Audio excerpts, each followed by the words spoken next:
जीतने वालों ने खुद से जीत का वादा किया होगा। क्या?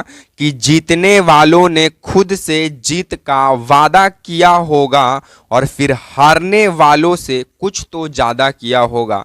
ये पॉइंट जो है सही बात है कि जो जीतने वाले हैं वो कुछ तो जीत के लिए ज़्यादा किया होगा, तभी तो हारने वाले से कुछ ज़्यादा किया, तभी तो वो हार गया सर।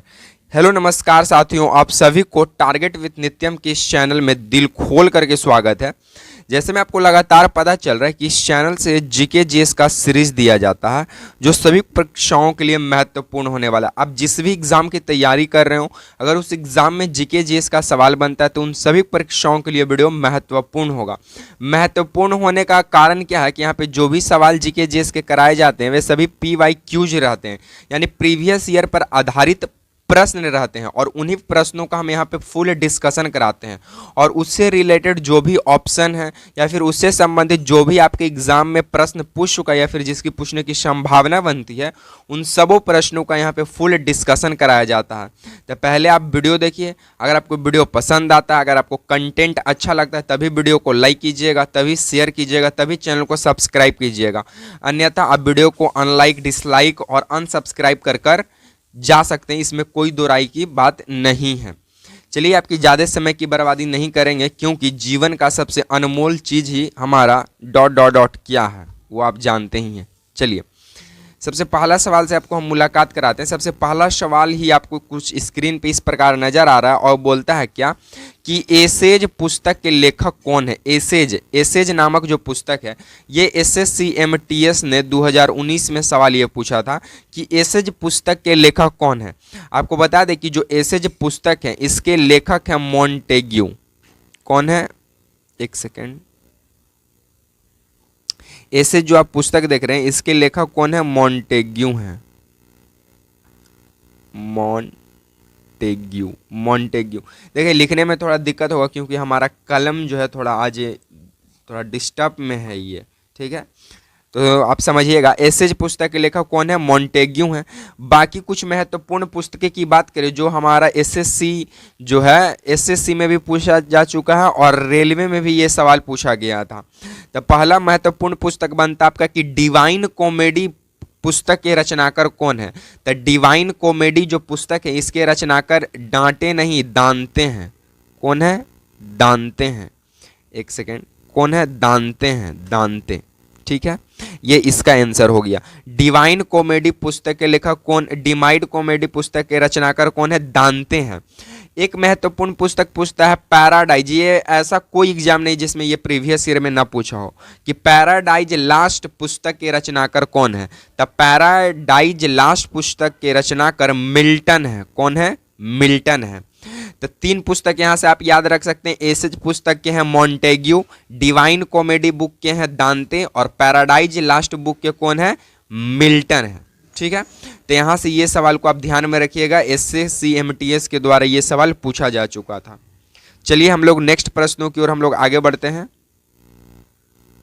नेक्स्ट प्रश्नों की बात करें तो हमारा नेक्स्ट प्रश्न बोलता है कि प्रसिद्ध वैज्ञानिक रोनाल्ड रास किस देश के निवासी थे।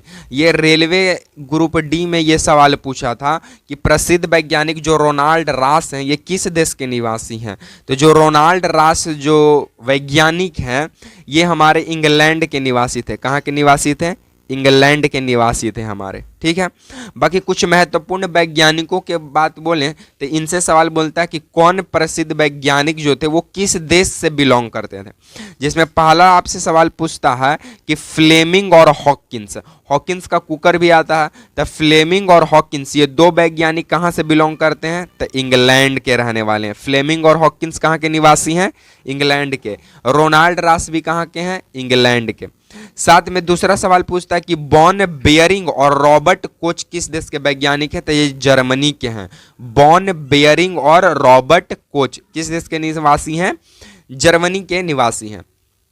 तीसरा सवाल जो कार्ल लैंडस्टीनर है, कार्ल लैंडस्टीनर किस चीज का खोज किए थे? इसका आंसर आप लोग कमेंट बॉक्स में कमेंट कीजिएगा कि कार्ल लैंडस्टीनर किस चीज का खोज किए थे। वो बायोलॉजी से संबंधित चीजें हैं। तो कार्ल लैंडस्टीनर जो है ये ऑस्ट्रिया से बिलोंग करते हैं और ऑस्ट्रिया का ही रहने वाला था कौन? हिटलर, इस बात को भी आप जानिए। जर्मनी के अंदर ऑस्ट्रिया के अंदर एक ब्रावो नामक एक जगह पड़ता है, वहां का रहने वाला था चांसलर। आप लोग कमेंट बॉक्स में कमेंट कीजिएगा कि कार्ल लैंडस्टीनर किस चीज का खोज किए थे, और वो जो चीज है वो बायोलॉजी से रिलेटेड है। एक और क्वेश्चंस का आंसर कमेंट बॉक्स में कमेंट कीजिएगा कि न्यूटन साहब जो है, न्यूटन ये किस देश के निवासी हैं, न्यूटन। ठीक है, एक सेकंड, ये लीजिए इरेज कर दिए। ठीक है, जो न्यूटन है, न्यूटन ये किस देश के निवासी हैं, इसका आंसर हमें कमेंट बॉक्स में कमेंट चाहिए। चलिए नेक्स्ट प्रश्नों की ओर हम लोग आगे बढ़ते हैं। नेक्स्ट प्रश्न की बात करें तो हमारा नेक्स्ट प्रश्न बोलता है कि ट्रैक्टर शोध संस्थान कहाँ स्थित है। तो ट्रैक्टर शोध संस्थान जो है ये दिल्ली में स्थित है। कहाँ स्थित है, तो ये दिल्ली में स्थित है ट्रैक्टर शोध संस्थान। बाकी महत्वपूर्ण शोध संस्थानों की बात करें तो एसएससी, ये सीजीएल का पूछा हुआ सवाल था जीएस में कि केंद्रीय नारियल अनुसंधान कहाँ है। तो केंद्रीय नारियल अनुसंधान संस्थान कासरगोड केरल, कासरगोड केरल में है। ठीक है, केंद्रीय नारियल अनुसंधान संस्थान कासरगोड केरल। नेक्स्ट सवालों की बात करें तो भारतीय दलहन अनुसंधान केंद्र कहाँ है। तो भारतीय दलहन अनुसंधान केंद्र कानपुर में है। और चमड़ा अनुसंधान केंद्र भी कहाँ है, कानपुर में है, चमड़ा वाला भी। ठीक है, भारतीय लाह अनुसंधान, ये लाह जो आपको नजर आ रहा है, ये लाह का मतलब होता है गोंद। लाह का मतलब क्या होता है, गोंद, जो चिपचिपी पदार्थ होता है। तब भारतीय गोंद अनुसंधान संस्थान या फिर लाह अनुसंधान संस्थान ये रांची में आपको देखने को मिलता है।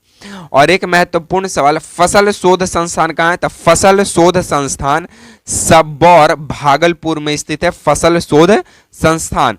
और भागलपुर को आपको जानकारी के लिए बता दें कि भागलपुर को silk city of Bihar, silk city of Bihar या फिर सिल्क सिटी ऑफ इंडिया के भी नाम से जानते हैं। इस बात को भी आप ध्यान रखिएगा। ठीक है, चलिए, सिल्क सिटी ऑफ इंडिया भी भागलपुर और सिल्क सिटी ऑफ बिहार भी भागलपुर होगा। ठीक है, चलिए नेक्स्ट प्रश्नों की बात करें तो हमारा नेक्स्ट प्रश्न बोलता है कि तंत्रिका तंत्र का अध्ययन क्या कहलाता है। ये आप गजनी और तेरे नाम फिल्म देखिए, आपको समझ में आ जाएगा कि तंत्रिका तंत्र क्या है। तो तंत्रिका तंत्र का अध्ययन, हमारा नेक्स्ट सवाल क्या बनता है, हमारा नेक्स्ट सवाल पूछ रहा है कि तंत्रिका तंत्र का अध्ययन क्या कहलाता है। अगर आपको पता है तो कमेंट बॉक्स में कमेंट करते चलिएगा, नहीं तो हम बताएंगे। तो आपको बता दें कि तंत्रिका तंत्र का जो अध्ययन है वो न्यूरोलॉजी कहलाता है। क्या कहलाता है, न्यूरोलॉजी कहलाता है, न्यूरोलॉजी कहलाता है तंत्रिका तंत्र का अध्ययन। बाकी कुछ महत्वपूर्ण अध्ययनों की बात करें जो एसएससी और रेलवे जैसे एग्जाम पूछा है तो वो है फलों का अध्ययन क्या कहलाता है। तो फलों का अध्ययन पोमोलॉजी कहलाता है। कोशिका का अध्ययन साइटोलॉजी कहलाता है, ये सभी को पता है। ब्रह्मांड का अध्ययन कोस्मोलॉजी, ब्रह्मांड का अध्ययन कोस्मोलॉजी। और शरीर रचना विज्ञान या फिर शरीर रचना का अध्ययन डिस्मोलॉजी कहलाता है। और एक होता है डर्मेटोलॉजी जो स्किन से संबंधित है, या स्किन का अध्ययन है डर्मेटोलॉजी कहलाता है। तो ये कुछ महत्वपूर्ण सवाल थे जो आपसे एग्जाम में पूछता है। फलों का अध्ययन पोमोलॉजी, कोशिका का अध्ययन साइटोलॉजी, ब्रह्मांड का अध्ययन कोस्मोलॉजी, शरीर रचना का अध्ययन डिस्मोलॉजी, स्किन का अध्ययन डर्मेटोलॉजी और तंत्रिका तंत्र का अध्ययन न्यूरोलॉजी। इस चीज पर ध्यान दीजिएगा। चलिए नेक्स्ट प्रश्नों की ओर हम लोग आगे बढ़ते हैं। नेक्स्ट प्रश्न की बात करें तो हमारा नेक्स्ट प्रश्न बोलता है कि विश्व संग्रहालय दिवस कब मनाया जाता है। तो आपको जानकारी के लिए बता दें कि विश्व संग्रहालय दिवस 18 मई को मनाया जाता है। विश्व संग्रहालय दिवस कब मनाया जाता है, 18 मई को मनाया जाता है। और मई से जो भी महत्वपूर्ण तिथियां हैं जो एसएससी रेलवे जैसे एग्जाम पूछा है वो कुछ इस प्रकार है। सबसे पहला पूछता है कि जैव विविधता दिवस कब मनाया जाता है। तो जैव विविधता दिवस 22 मई को मनाया जाता है। विश्व प्रेस स्वतंत्रता दिवस 3 मई को मनाया जाता है। ये VVI हम कह सकते हैं क्योंकि एग्जाम में लगातार ये पूछा है प्रीवियस ईयर में कि विश्व प्रेस स्वतंत्रता दिवस 3 मई को मनाया जाता है। विश्व तंबाकू रोधी दिवस 31 मई को मनाया जाता है, विश्व तंबाकू रोधी दिवस। और राष्ट्रीय प्रौद्योगिकी दिवस यानी नेशनल टेक्नोलॉजी डे 11 मई को मनाया जाता है। ये बीपीएससी में सवाल पूछा था, बीपीएससी में प्रीवियस ईयर का सवाल है कि राष्ट्रीय प्रौद्योगिकी दिवस कब मनाया जाता है। और एक इम्पॉर्टेंट रेड क्रॉस दिवस 8 मई को मनाया जाते हैं हेनरी ड्यूनेंट की मतलब कह सकते हैं उनके याद में। तो ये कुछ महत्वपूर्ण मई से जो भी इंपॉर्टेंट सवाल आपके एग्जाम में बन सकता था उन सब सवालों का यहाँ पे संपूर्ण डिस्कशन करा दिए। अगर आपको वीडियो पसंद आता है तो वीडियो को तभी लाइक कीजिएगा, शेयर कीजिएगा, अन्यथा कोई ज़रूरी नहीं है, ठीक है। बाकी आज को हम वीडियो को यहीं पे समाप्त करेंगे। अगर आपको वीडियो पसंद आया तो थैंक्स फॉर वाचिंग वीडियो और भी पसंद आता है तो वीडियो को लाइक कर दीजिएगा, शेयर कर दीजिएगा, चैनल को सब्सक्राइब कर दीजिएगा और कमेंट में एक स्माइल कर ज़रूर बताइएगा कि आपको वीडियो कैसा लगा। इसी तरह के सीरीज के साथ आपसे मिलेंगे नेक्स्ट वीडियो में। तब तक के लिए आप सभी साथियों को जय हिंद, वंदे मातरम।